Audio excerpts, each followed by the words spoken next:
Bonjour à tout le monde. Donc, moi, je suis Paul Guérin. Je travaille depuis 3 ans chez Interface. Pendant 10 ans, j'étais designer indépendant pour des PME industrielles qui fabriquent en France, donc auparavant. Et j'ai une formation design et j'ai fait un master en management et développement durable en 2005. Donc, avec cette orientation qui m'a amené à faire aussi de l'éco-design. Donc je vais vous présenter comment Interface a abordé le développement durable depuis 25 ans en fait, parce que c'est une boîte qui est très pionnière sur ce sujet et qui du coup a obtenu des résultats très massifs en fait en termes de réduction d'impact. Je vais aussi vous montrer un exemple de démarche biomimétique de design au sein de l'entreprise, très appliqué, enfin très simple, qui est un peu comment s'approprier cette notion d'une manière assez simple finalement. Et puis le concept de biophilie, qui est l'idée de faire revenir la notion de nature dans les espaces intérieurs, et qui est aussi une approche que l'entreprise promeut, et qui touche au design, et donc qui est assez intéressante. Et puis la dernière étape, c'est la nouvelle ambition de l'entreprise de devenir restaurative et de ne pas juste se contenter de faire moins mal, mais de trouver des solutions pour améliorer les choses. Donc en 1994, ça marche pas. Donc Interface, c'est une boîte qui fait à peu près 3000 personnes dans le monde, qui est un leader mondial dans les sols professionnels et particulièrement les moquettes, qui sont métier historique. Donc moi, je vais beaucoup parler des moquettes. Depuis quelques temps, il y a aussi du sol souple, caoutchouc et vinyle. C'est une marque qui est très connue pour son engagement environnemental, qui est d'origine américaine, qui a des sites de fabrication dans les différentes régions du monde, puisqu'on ne transporte pas la moquette d'une région du monde à l'autre, en fait. On la fabrique par grande région. Et qui, du coup, a été, je pense, drivée par le développement durable, assez pionnière en innovation et en design. Et donc, qui est tout le temps en train d'inventer des nouvelles solutions, des choses pour s'améliorer. Donc tout ça vient du fondateur Ray Anderson qui en 1994, alors que ça faisait déjà 20 ans qu'il avait fondé cette entreprise, il y a un client qui lui a demandé ce qu'il faisait pour l'environnement et il a dit je respecte la loi. Et après il s'est dit ça craint quand même, c'est peut-être un peu court.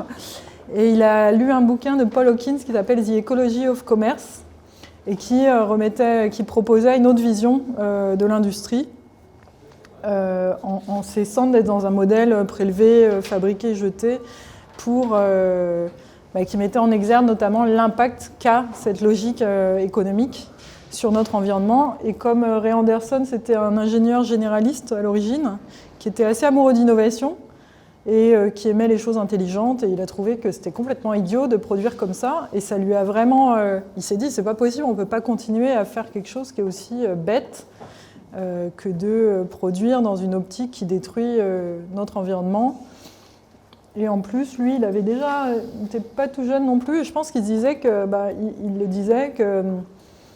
lui, pour lui, ça n'avait pas de sens de laisser un héritage, des poubelles en héritage, en gros, parce que les moquettes finissaient presque toutes en fin de vie en décharge.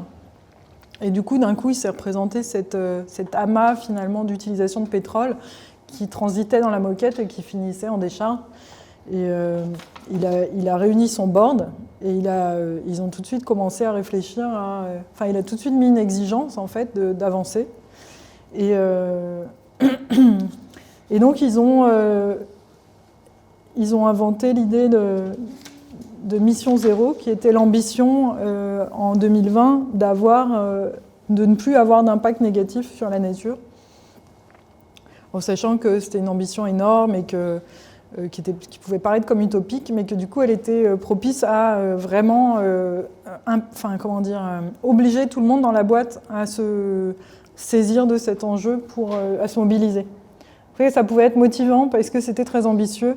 On ne pouvait pas juste se dire on va améliorer un petit peu les trucs à la marge et avancer petit à petit. Non, il fallait vraiment se réinventer. Et donc ils ont appelé ça Mount Sustainability. C'est-à-dire toute cette montagne d'ambition à gravir. Et il y avait 7 fronts. notamment l'élimination des déchets, le fait de fermer la boucle, donc d'arrêter dans un système linéaire. Et puis aussi tout ce qui est sensibilisation aux partenaires, aux parties prenantes, pour ne pas changer que l'entreprise, mais changer aussi tout son environnement et avoir un rôle d'entraînement en fait. Ce qui fait que la boîte, elle est dans le Global Scan Sustainability Leader Survey, qui depuis les années 90 demande aux leaders du développement durable s'ils peuvent donner le nom des boîtes qui intègrent ces enjeux.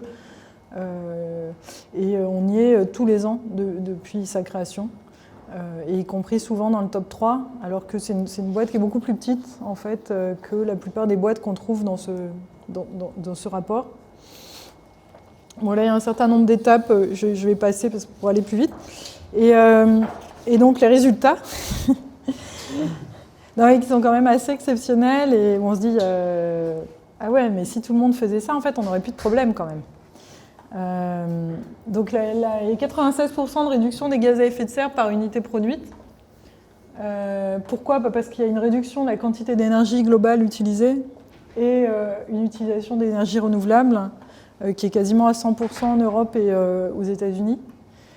Sachant que par exemple notre usine en Hollande, elle a une unité de méthanisation qui digère des déchets de poissons du village de pêcherie d'à côté et d'une usine de chocolat pour faire de l'électricité et de la chaleur. Et c'est ça qui alimente l'usine en fait.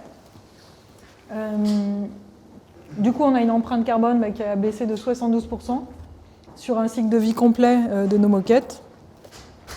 Sachant qu'on a en parallèle réduit la mise en décharge énormément et intégré beaucoup de matières d'origine biosourcée et recyclée surtout dans nos produits. Et donc j'ai mis de 62 à 88 parce qu'on est en train de changer toutes les sous-couches en ce moment, cette année, et que les nouvelles sous-couches, elles améliorent énormément le bilan de matériaux recyclés et biosourcés des nouveaux produits. Alors la biomimétique, à l'époque, il se trouve qu'il n'y avait pas de boîte de conseil en développement durable, etc. Donc la démarche, elle a été très pragmatique. Ils n'ont pas mis en place une direction du développement durable. En fait, ils ont réuni autour de la table les gens du board et les responsables métiers de l'entreprise. Et ils ont réuni aussi ce qu'ils ont appelé une Eco-Dream Team, qui était en fait un groupe d'experts environnementaux, qui étaient des scientifiques, qui étaient des écologues, et parmi lesquels il y avait aussi Janine Benyus, qui est à l'origine de la diffusion du concept de biomimétique, et donc qui a toujours accompagné l'entreprise depuis cette époque. Et donc à l'époque, ils ont mis en place des ateliers avec les salariés pour concevoir un sol comme le ferait la nature, en disant allons voir comment la nature conçoit des sols, et on peut s'en inspirer, on va pouvoir s'en inspirer. Et ça a donné lieu à la première gamme aléatoire, de motifs aléatoires qui s'appelle Entropie, qu'on voit ici. En fait, l'idée, c'est qu'avant, on avait soit des motifs unis, soit des moquettes unies, soit des moquettes avec des motifs qui se suivent. Et quand vous avez un motif qui se suit, quand vous arrivez au mur, que vous avez une coupe, vous ne pouvez pas réutiliser la coupe. Et donc vous avez 14% de chute en moyenne, alors que sur un motif aléatoire, où vous pouvez réutiliser chaque morceau n'importe où, vous avez 1,5 à 3% de chute, ça fait 10% de produits utilisés en moins. Et il y a d'autres avantages secondaires environnementaux de cette invention esthétique. Enfin, ça qui est rigolo, c'est que l'innovation esthétique d'observation, par l'observation de la nature, elle a amené des effets secondaires calculables en fait. Et notamment le fait que du coup on peut changer des dalles qui seraient usées ou abîmées sans que ça se remarque dans le parterre du sol, puisque c'est pas uni. Et donc la durée de vie du sol en lui-même est plus grande, puisque vous pouvez enlever une qui aurait été tachée ou abîmée, vraiment usée, pour la remplacer. Et donc la maintenance est facilitée, la pose est plus rapide parce que les dalles se mettent dans n'importe quel sens, donc il y a beaucoup moins de contraintes.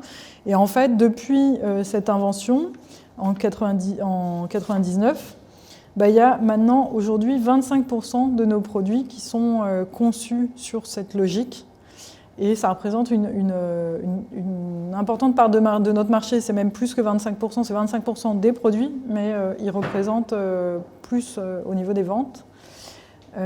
Et en plus, ils ont, comment dire, il y a aussi toute une inspiration naturelle dans les designs eux-mêmes, donc là qui est purement esthétique, mais qui a donné lieu à des innovations esthétiques qui ont du succès sur le marché.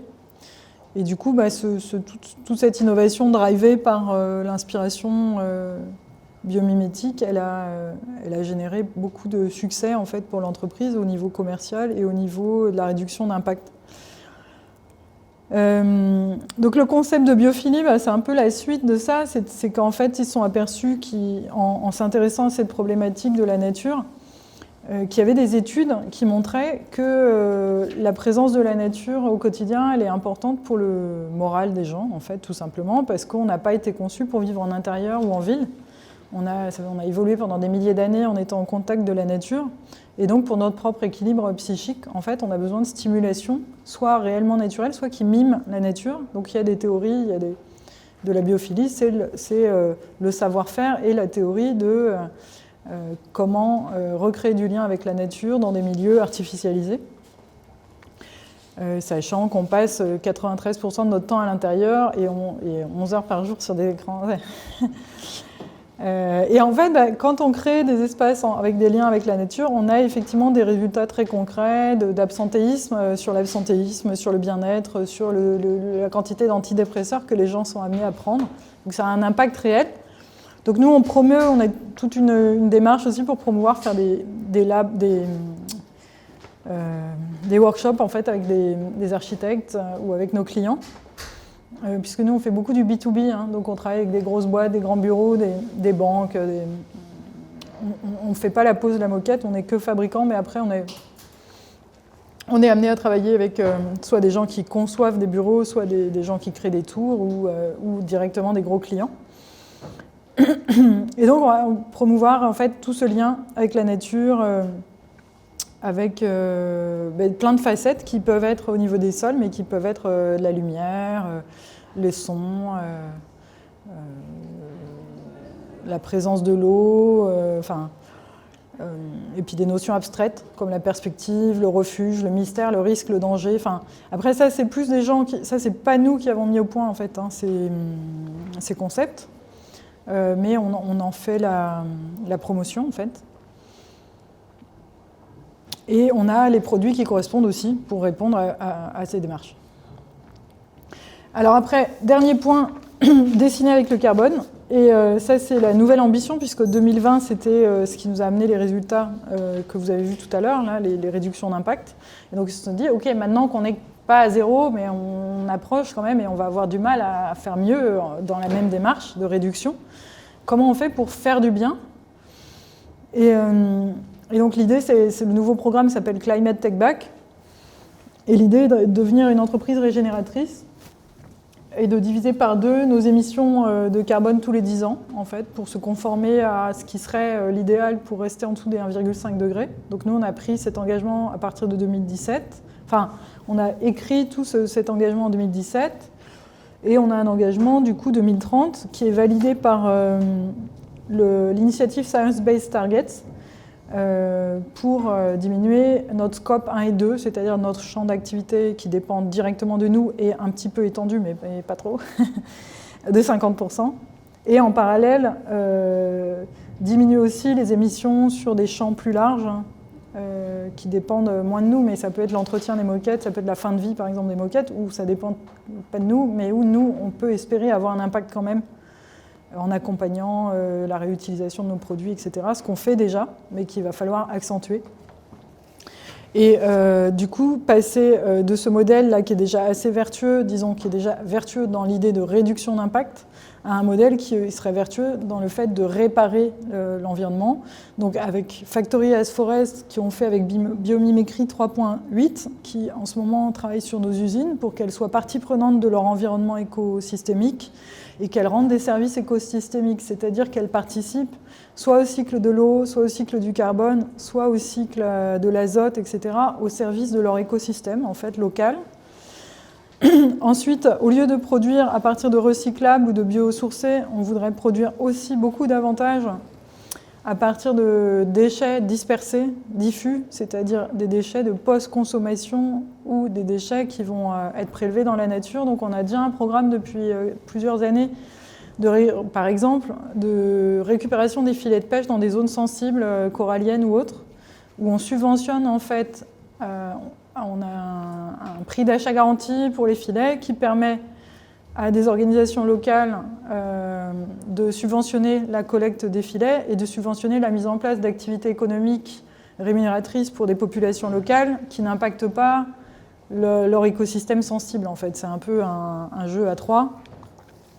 Et nous, ça nous permet de récolter donc des filets de pêche qui sont du nylon, et c'est la matière première de nos filets. Donc après, on a notre partenaire, un de nos fournisseurs qui a une usine de recyclage en Europe et qui va être capable de retransformer ça en fil vierge. Mais ça ne suffit pas pour fabriquer toutes nos moquettes. C'est un fragment, c'est partiel, quoi. Sinon, on a beaucoup de postes industriels, de déchets post-industriels, etc. On a déjà énormément de déchets dans nos produits, mais c'est des déchets traçables, on va dire. Et aujourd'hui, nous, ce qu'on veut, c'est être plus comme avec les filets de pêche, dans du déchet qui n'est pas traçable, mais où on va nettoyer en fait, l'environnement en allant chercher notre matière première. Et après, la nouveauté la plus récente et la plus marquante, c'est d'avoir conçu une dalle de moquette qui séquestre du carbone. Alors, en fait, c'est pas du tout magique parce qu'on se dit « Waouh, super, il y a des petits trucs qui capturent les molécules de CO2 dans l'atmosphère et tout, c'est trop bien. » En fait, non, c'est beaucoup plus basique. C'est en fait, qu'est-ce qui sait faire ce travail de séquestration? Nous, on ne sait pas le faire, en fait. Mais les plantes savent le faire. Donc, en fait, si vous intégrez de la matière végétale carbonée dans vos produits, vous séquestrez du carbone atmosphérique qui vient d'être prélevé. Si c'est issu de cultures durables, qui vont être remplacés localement et qui n'occasionnent pas des engrais, etc. Donc il faut quand même que ça ne vienne pas de n'importe où non plus, pas n'importe quelle matière végétale, que ce ne soit pas en concurrence avec l'alimentation.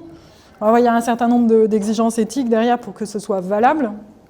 Mais donc du coup, nous, on a changé en fait les machines qui permettent de faire les sous-couches de manière à ce qu'elles soient capables d'absorber toutes sortes de matériaux, de sous-produits, végétaux, etc. et de les malaxer de manière homogène pour refaire des sous-couches de qualité. Et là, on met en place des sous-couches qui sont alors en partie des charges végétales type déchets végétaux, je sais pas quoi, écorce de noix râpée, et qui sont aussi avec une résine, des biorésines en fait, qui elles sont des produits techniques issus du végétal, mais qui vont aussi séquestrer du carbone végétal. Et en fait, comme on a énormément déjà réduit l'impact carbone de nos produits, en intégrant ça, on arrive à des bilans négatifs. Donc le proto, il est à moins 2 kg de carbone par mètre carré de moquette produit. Sauf que c'est de la matière première à la sortie de l'usine. C'est sans la fin de vie, c'est en admettant qu'on est dans un cycle fermé. Parce que si derrière, en fin de vie, vous rebrûlez votre moquette, vous remettez la même quantité dans l'atmosphère et vous avez perdu le bénéfice. Donc il y a plein de conditions pour que ce soit réellement vertueux. Ça veut dire qu'il faut que nous, on accentue la réutilisation de nos moquettes en fin de vie. Aujourd'hui, on a déjà tout un protocole qu'on peut proposer aux clients pour avoir un nettoyage en profondeur au moment où ils se débarrassent de nos moquettes. Avoir des gens qui savent les trier, les mettre en palette, etc. On sait noter la qualité, on sait, nous, donner des certificats de qualité aussi pour accompagner ce produit dans sa deuxième vie. Bien que nous, on ne le vende pas, on ne le collecte pas, en fait, ce n'est pas nous, mais on est partenaire en fait, de ces filières-là. Donc on a tout un travail en ce moment d'accentuer ces filières, de les optimiser, de les améliorer, etc.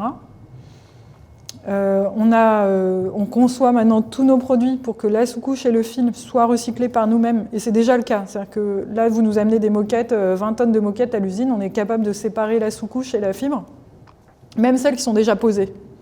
Parce que ça fait des années que c'est conçu comme ça, mais là, ça s'accentue encore plus pour que ce soit encore plus facile de séparer. Mais il y a toujours plein de problématiques parce que nos clients ne vont pas payer le transport, par exemple, jusqu'à notre usine. Et nous, si on le paye, on va trop pénaliser commercialement nos produits et on ne va pas pouvoir continuer à faire du business, en fait, parce qu'on n'est pas une marque de niche, on est une marque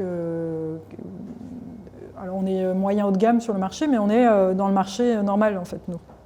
On est assez présent sur le marché, on a une part de marché relativement importante. Donc on ne peut pas être dans un truc de niche. Après, on a des produits de niche. On a un produit, par exemple, fait avec de l'huile de ricin pour la fibre, avec du rhizan, donc qui est bio-based. Et donc on a maintenant plusieurs produits qui sont positifs en carbone à la porte de l'usine et qui sont certifiés comme tels. Et on a cette sous-couche qui améliore largement le bilan de l'ensemble de nos produits et qui est diffusée sur tous nos produits là, à partir de cette année. Enfin là, ça y est maintenant. Et qui fait qu'on est à 88% en moyenne de biosourcés ou recyclés dans les produits.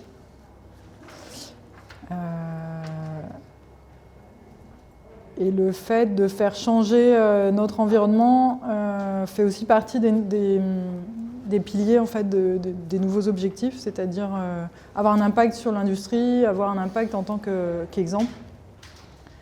Et ça, c'est un exemple de chantier où maintenant on nous demande, on a des objectifs carbone sur les chantiers dans le bâtiment, avec les certifications type BPOS et autres, où on va du coup designer en choisissant les produits en fonction de leur contenu CO2 par mètre carré, mais sur l'ensemble de la durée de vie du produit, y compris l'entretien à la fin de vie.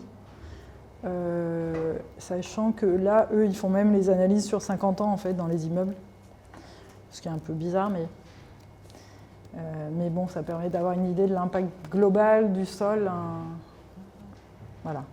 Donc on rejoint le marché en fait maintenant par certains côtés avec nos démarches. Je ne sais pas si vous avez des questions.